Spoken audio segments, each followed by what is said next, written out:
Muy buenas tardes a todos, bienvenidos a mi canal.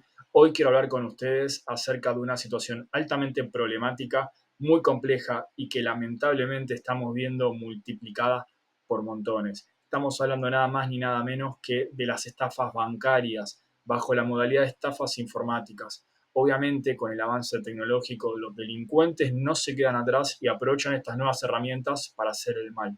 Y es terrible estar en la situación en la cual de pronto te quedaste sin nada. Tu cuenta bancaria quedó en cero, accedieron a tu home banking y lo vaciaron. Y encima sacaron préstamos a tu nombre que ahora vos vas a tener que pagar.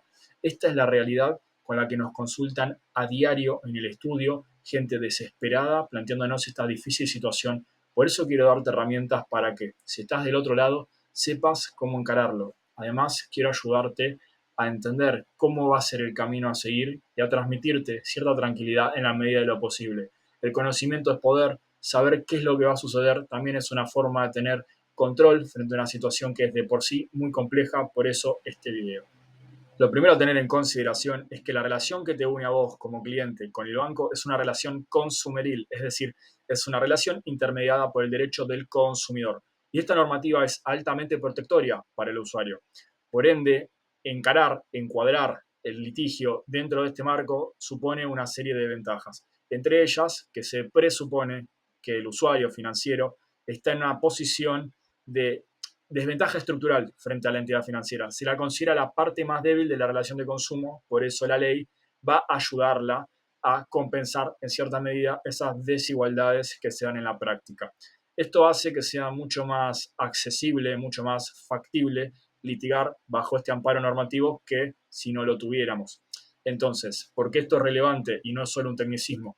Bueno, básicamente porque toda relación del banco con sus usuarios está alcanzada por lo que se denomina deber de seguridad. El banco tiene que garantizar que el consumidor no resulte dañado en el marco de esa relación, que además, por propia iniciativa de las entidades bancarias, hoy en día se realiza prácticamente en su totalidad. La segunda cuestión a considerar es que el banco, para poder otorgar un crédito, un préstamo, tiene que cumplir una de estas dos condiciones. Opción A, opción B. Son alternativas. Lo que no puede es no hacer ninguna, que es lo que mayoritariamente ocurre en la práctica. Y esto a nosotros nos da margen de maniobra para accionar legalmente.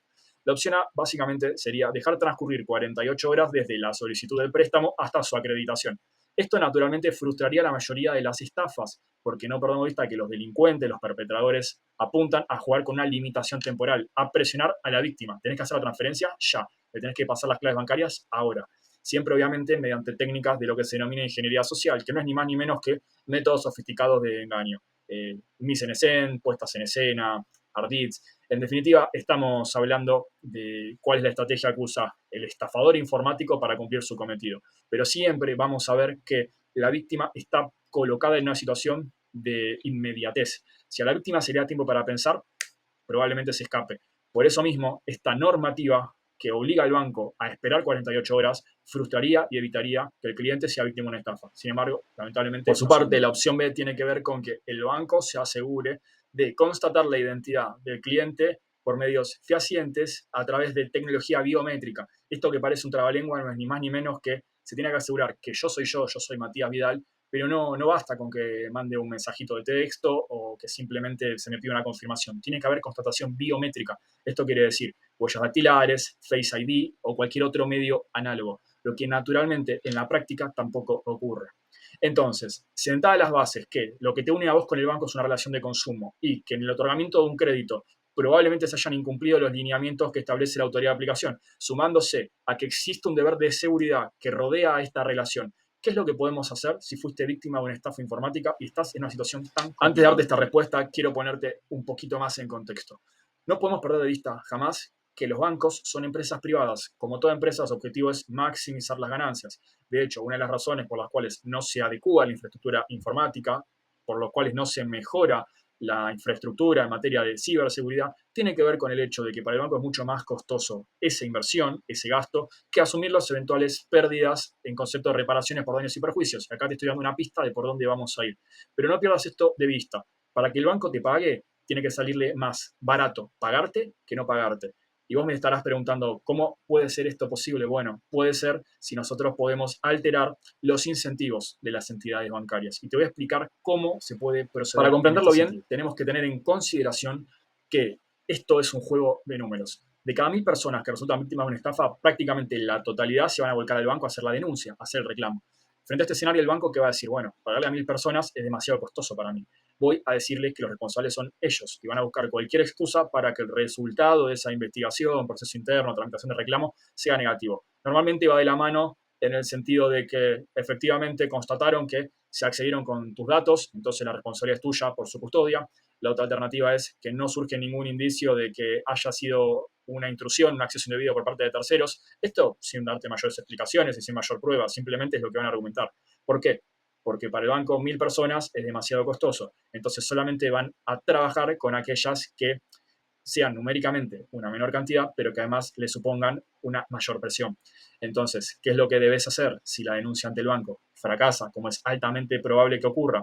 Salvo que el banco, por políticas comerciales o por analizar tu particular situación, que ahora lo vamos a ver, por ser, por ejemplo, un consumidor hipervulnerable, decida que lo mejor es evitarse un reclamo, entonces decida darte una solución favorable. Lo he visto en poquísimos casos. A veces ocurre, pero es muy poca la posibilidad realmente de que el banco acceda a tu reclamo meramente con una denuncia administrativa ante la propia entidad. Siendo así, habiendo fracasado el reclamo ante el banco, lo que queda es realizar una mediación prejudicial obligatoria. Es la puerta de entrada al juicio. Como el nombre lo indica, es una mediación. Las partes se reúnen y tratan de ponerse de acuerdo. Obviamente ya estamos hablando de una audiencia con patrocinio letrado obligatorio. Tenés que ir con abogado, pero adivina qué, el banco también. Y los bancos, cuando se encuentran acorralados, cuando se ven ante la inminencia de un conflicto legal, no tramitan los reclamos internamente, sino que los derivan a estudios jurídicos externos especializados. Entonces ya el reclamo sale de la propia esfera de la entidad o de la sucursal y se va directamente a un estudio externo, que nos permite a nosotros los abogados tener un contacto mucho más directo y fluido. Ya no estamos hablando entonces de las propias políticas bancarias, sino que ya empezamos a hablar el lenguaje del derecho, porque mi interlocutor pasa a ser un abogado que es muy consciente de que si no hay un acuerdo de mediación, lo próximo que sigue es un juicio. Y van a hacer lecturas al amparo de la normativa vigente. Y van a tener en consideración, porque por supuesto conocen de derecho, o al menos eso se supone, los puntos que te decía inicialmente. Vamos a poder hablar con una persona que representa al banco, que sabe de derecho y que además sabe que están en infracción. Por estas razones, la posibilidad de arreglar en mediación aumentan muchísimo, se disparan, sumado a que de los 1000 reclamos iniciales, que lo tomamos a modo de ejemplo, es muy poco probable que prosiga, que avance a instancia prejudicial o judicial. Diría que aproximadamente esos 1000 reclamos ya nos quedamos con 50 que se animan a ir a mediación. Para el banco no es lo mismo resolver con 1000 que resolver con 50. Aparte, estos 50 son personas que ya están mostrando interés en iniciar un proceso judicial. Y esto genera para el banco lo que se denomina riesgo judicial. Acá el riesgo se paga, los incentivos empiezan a desequilibrarse. Ya no es tan conveniente para el banco hacerse el distraído como venía haciendo anteriormente, sino que acá te empiezan a prestar muchísima más atención. Esta es una de las razones por las cuales como estudio tenemos una tasa de cierre relativamente alta en etapa de mediación. Normalmente, si te vas a ir a una cuenta, lo que se ofrece es la devolución de las sumas. Si te otorgaron un crédito, el banco asume que el crédito estuvo mal otorgado y lo tiene por cancelado. Esto suele ser un acuerdo normal y esperable en etapa de mediación. El próximo paso, en caso de que, bueno, por supuesto, no se alcancen las expectativas esperadas, que la política comercial del banco sea patear las causas a juicio. Algunos lo hacen, depende de la gerencia, depende del momento en el cual estén. Hay bancos que les gusta inflar el pecho en mediación, pero sin embargo en juicio la cosa cambia.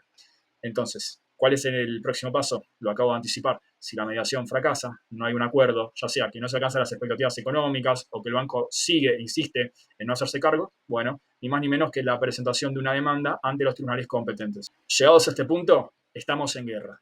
Acá las cartas están echadas, por eso tenemos que tirar toda la carne al asador, sin piedad, sin misericordia. Vamos por todo.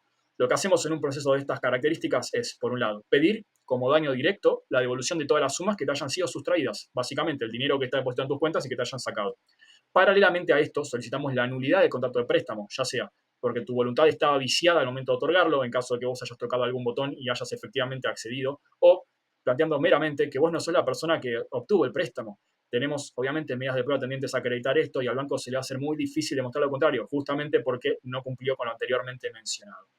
Adicionalmente a esto, para darle un paraguas protectorio, solicitamos una medida cautelar de no innovar para que durante la tramitación del proceso a vos no te descuenten las cuotas del préstamo y en caso de que te quieran informar al Veraz, al Gnosis, a la central de deudores del Banco Central, que se informe que esa deuda es litigiosa y que obviamente está siendo discutida judicialmente. Y como si esto fuera poco, accesoriamente pedimos una indemnización por los daños y perjuicios. No es ya solamente que te vuelvan la plata que era tuya y que te sacaron, ya no es simplemente que el crédito no te lo sigan descontando, que no te lo cobren, sino que adicionalmente pedimos una indemnización por lo mal que te lo hicieron pasar. Normalmente lo acompañamos con una peritación psicológica, porque haber sido víctima de un delito te puede haber generado algún tipo de trastorno, impronta traumática, y todo esto es susceptible de indemnización. En este terreno, con las ventajas que no da la ley en materia de consumo, sumado a los incumplimientos de la entidad bancaria, tenemos un caso muy sólido en la generalidad de los casos. A continuación, y ya para cerrar, te voy a dar las indicaciones básicas de cómo proceder si esto te acaba de ocurrir, cómo preservar prueba, aspecto central, y luego de esto, por supuesto, ya tenés todo listo para tener y llevar adelante un caso muy sólido. A modo de conclusión, para que tu caso sea sólido, lo que tenemos que lograr es preservación de la evidencia.